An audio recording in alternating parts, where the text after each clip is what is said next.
कक्षा 8 कार्यपत्रक 56। दक्षता क्या मिलेगी? गद्यांश या पद्यांश होते ना, उनको पढ़ करके आप प्रश्नों के उत्तर दे पाएंगे। तो पहले ये पढ़ता हूं मैं, आप मन में पढ़ना, मैं जोर से पढ़ रहा हूं। मैली झोंपड़ियों के हैं ये मेले मेले बच्चे, उछलते कूदते खिलखिल हंसते ये कितने अच्छे। मुझ जैसी इनकी दो आंखें, मुझ जैसे दो हाथ, नहीं पढ़ा करते पर क्यों ये कभी हमारे साथ, नहीं हमारे साथ कभी ये जाते हैं स्कूल। क्यों इनके कपड़ों पर मम्मी इतना मम्मी नहीं है ये जमी है, जमी।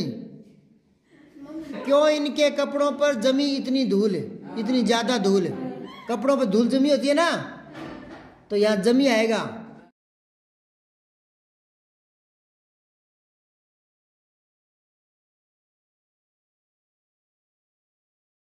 क्यों इनके कपड़ों पर मम्मी इतनी ज्यादा धूल। ढाबों में बर्तन मलते हैं या बोझा ढोते हैं, हम स्कूल में होते हैं तब ये चुप चुप रोते हैं। ये भी भारत के बच्चे हैं, ये भारत की शान है। झोपड़ियों के हैं तो क्या है, मन इन पर कुर्बान है। यूं कह रहे हैं। तो ये क्या कह रहा है, हाव भाव के साथ गाओ, अपने दोस्तों को सुनाओ। तो कोई गा देगा इनको? कैसे गाएगा? ऐसे नहीं, ऐसे नहीं, ऐसे नहीं। एक जना खड़ा हो, एक जना गाओ। कोई लय में गाना, लय में, ठीक है। मैली झोपड़ियों के हैं ये मेले मेले बच्चे, उछलते कूदते खिल हंसते ये कितने अच्छे। मुझ जैसी इनकी थोड़ा थोड़ा ना, थोड़ा ऐसे करो, मैं बोल रहा हूँ। मैली झोंपड़ियों के हैं ये मेले मेले बच्चे, उछलते कूदते खिलखिल हंसते ये हैं कितने अच्छे। मुझ जैसे इनकी दो आंखें, मुझ जैसे दो हाथ, नहीं पढ़ा करते क्यों ये कभी हमारे साथ। तुक मिलाना होता है, ठीक है। चलो अब देखो इधर क्या कह रहा है। इस कविता में झोपड़ियों में रहने वाले बच्चों की बात कही गई है। इस कविता को पढ़कर इसे अपने शब्दों में लिखो। मतलब ये यूं कह रहा है कि ये जो तुक मिलाकर कविता लिखी है ना, इसको आपको गद्य में लिखना है। किस में? गद्य में। तो मैं बोल रहा हूं, आप लिखना शुरू करो। जी सर। लिखो, झोपड़ियों में रहने वाले, झोपड़ियों में रहने वाले गरीब परिवारों के बच्चे, दोबारा बोल रहा हूं, झोपड़ियों में रहने वाले, झोपड़ियों में रहने वाले गरीब परिवार के बच्चे, गरीब परिवारों के बच्चे, गरीब परिवारों के बच्चे मैले कुचले,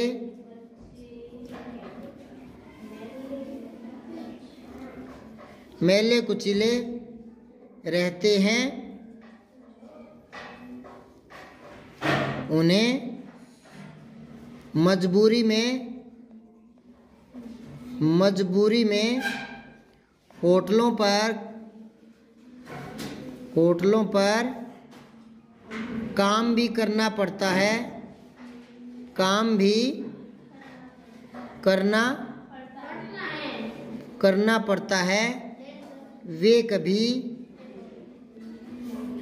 स्कूल में नहीं जा सकते, स्कूल में भी नहीं जाते। जब अन्य बच्चे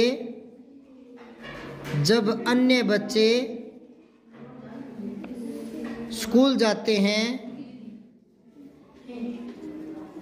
तो उनको देखकर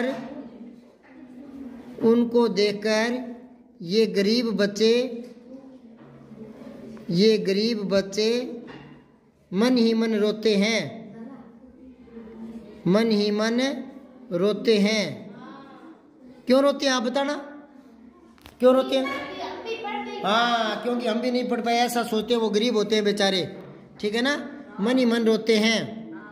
पर ये भारत की शान है, पर ये गरीब बच्चे भी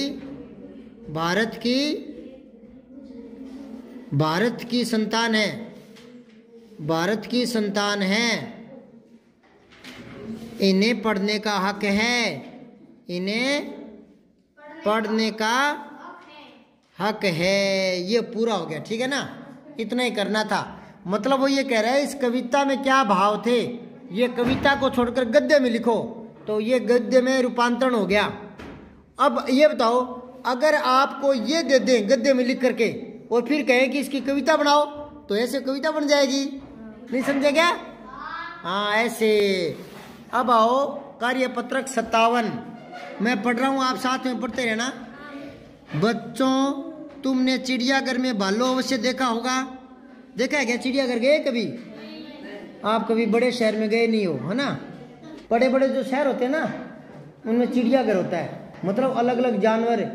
जैसे आपके तो यहाँ हिरण है, तो बड़े शहरों में उनके लिए अलग से बजट होता है, और वहाँ आदमी भी रखे जाते हैं, कर्मचारी, उनको तनख्वाह मिलती है, वो उनका खान पान का ध्यान रखते हैं। रंग बिरंगी चिड़िया हुई, है ना, शेर हुआ, वो वहाँ रखते हैं। तो कोई जाता है तो टिकट कटती है 150 रुपये की, और बहुत सारा जंगल के जो जितने भी है ना, भालू शेर हाथी, वो दिखाते हैं उसको, अलग अलग कैबिन से बड़े होते हैं, उसमें होते हैं वो। पहले मदारी उन्हें पालते थे, भालू वगैरह होता है ना, उनको पहले मदारी पाला करते थे, और भालू का खेल दिखाते थे, गाँव में आते थे। आपके यहाँ तो नहीं आए होंगे कभी भालू लेकर? हमारे गांव में बहुत आते थे, जब मैं 6ठी 7वीं 5वीं में पढ़ता था ना, तब तो भालू के वो खेल दिखाते हैं। इनका नाच दिखाकर लोगों का मनोरंजन करते थे। अब तो क्या, मनोरंजन के लिए टीवी, रेडियो, ये मोबाइल वगैरह सब कुछ आ गया, पहले इतना कुछ होता नहीं था। तो इन्हीं चीज़ों से, घुड़सवारी से, कुश्ती से, कबड्डी से, इनसे मनोरंजन होता था। आगे देखो, ये भालू काले होते हैं, परंतु क्या तुम्हें पता है कि भालुओं की एक प्रजाति सफ़ेद भी होती है, सफ़ेद भालू भी होते हैं। ये भालू जो है ना सफ़ेद वाले, वो बर्फीले प्रदेश में पाए जाते हैं, जहाँ बर्फ गिरती है ना, उत्तरी भारत में। उन्हें पोलर बियर कहते हैं। सफ़ेद भालू को क्या कहते हैं? हाँ, बियर भालू को कहते हैं, तो पोलर बियर सफ़ेद भालू को कहते हैं, ठीक है। सफ़ेद भालू की त्वचा थोड़ी मोटी होती है। त्वचा मतलब चमड़ी, त्वचा क्या होता है? मोटी होती है। उनकी खाल मोटी खाल के होते हैं। त्वचा पर सफ़ेद रंग के घने किंतु मुलायम बाल होते हैं, बहुत ज़्यादा बाल होते हैं। क्यों? क्योंकि वो सर्दी में उनकी रक्षा करते हैं, क्योंकि वो बर्फीले इलाके में पाए जाते हैं, तो उनके शरीर पर लंबे लंबे बाल होते हैं, ताकि वो सर्दी में मरे नहीं, ठीक है। सफ़ेद भालू तैरने में कुशल होते हैं, और वो तैरना भी जानते हैं। सफ़ेद भालू का रंग बर्फ़ से मिलता जुलता होता है, बर्फ़ ही सफ़ेद होती है। भालू की नज़र बहुत तेज होती है, वह अपने शिकार को दूर से ही देख लेता है। सील मछली होती है ना, वो भालू का प्रिय भोजन है। सील मछली सांस लेने और आराम करने के लिए जब समुद्र किनारे आती है ना, तो भालू अपना शिकार बना लेते हैं। पानी में तैरती तैरती तैरती तैरती कभी ना कभी किनारे पर आती है, तो ये भालू ताक में रहते हैं, ताकते रहते हैं, और फटाक से उनको पकड़ लेते हैं, खा जाते हैं। भालू सोने और खाने के शौकीन होते हैं, एक तो खावे और एक सोए मस्ती में। तो सफ़ेद भालू किसके शौकीन होते हैं? सोने के और खाने के। ग्लोबल वार्मिंग की वजह से इनकी संख्या कम होती जा रही है, ठीक है। ग्लोबल वार्मिंग क्या होता है? भूमि का तापमान बढ़ जाना। ये कल कारखाने आने के कारण और वनों की कटाई होने के कारण तापमान बढ़ गया। तो ये आपने पढ़ा। अब प्रश्न तो देखें, सफ़ेद रंग के भालू कहाँ पाए जाते हैं और इन्हें दूसरे किस नाम से जाना जाता है? हाँ, एक तो लिखो बर्फीले प्रदेश में, बर्फीले हाँ प्रदेश में। और क्या कहते हैं इनको? पोलर बियर कहते हैं, ठीक है। सफ़ेद भालू की त्वचा क्या है? ये लिखा पड़ा ना, मोटी मोटी होती है, ठीक है। फिर ये सोने और खाने के शौकीन होते हैं। कौन है? हाँ, मदारी मत लिखना। किस कारण से भालुओं की संख्या कम होती जा रही है? हाँ, ग्लोबल वार्मिंग, ग्लोबल वार्मिंग। अच्छा, भालू के स्वभाव की विशेषता बताओ कि भालू कैसा होता है, उसका स्वभाव कैसा होता है? एक तो खाने का शौकीन होता है, एक सोने का शौकीन होता है, ठीक है ना। और ये चालाक भी होते हैं। सील मछली को अपना शिकार बना लेते हैं चुटकी में है, और देखने में सुंदर होते हैं, ठीक है। लिख लोगे 3 बातें? नज़र भी तेज होती है। ये इतनी बातें लिख लेना। आप ऊँट के बारे में इसी प्रकार से लिखो। ऊँट के बारे में तो आप लिख दोगे, यहाँ बहुत पाए जाते हैं। हाँ, ऊँट बहुत लंबा प्राणी होता है, इसकी गर्दन भी लंबी होती है, टेढ़ी होती है थोड़ी, और 7 दिन बगैर पानी के रह सकते हैं इनके। हाँ, और इनके ऊपर कुबड़ होती है, एक छोटी पूंछ होती है ना। ये लिख लेना आप। कल मैं चेक करूँगा, ठीक है। और ये करेंगे कल।